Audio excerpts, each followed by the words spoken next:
facing charges of murder and child abuse after police say she initially cracked her baby's back. The mother claims that it was an accident. Back in March, 26-year-old Wanda Jackson told police she tried to perform a back cracking adjustment on her infant.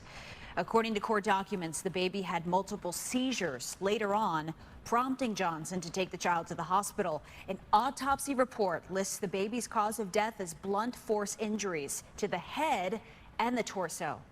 The death was ruled a homicide. Police say Johnson later admitted she was reckless, but she did not mean to hurt the child.